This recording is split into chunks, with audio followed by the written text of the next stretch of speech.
של הדלק. אנחנו בניו יורק, בסאפק קאונטי. בעיקרון מה שקורה זה שכונת מגורים.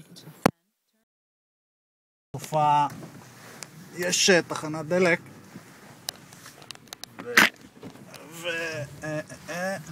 ובעצם התור מתחיל פה.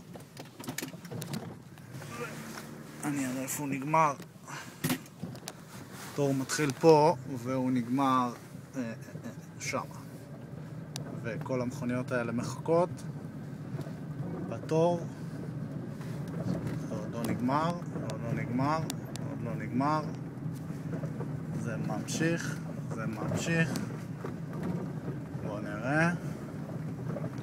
זה עוד ממשיך. ויש פה בעצם רחוב מרכזי יש בו איזה 20 תחנות דלק, יש גם פה תחנת דלק, אבל לכולם אין דלק. ופה התור, פה התור בערך נגמר. זה גם לא נותן לי לעבור. וואי וואי וואי וואי. וזה התחנת דלק.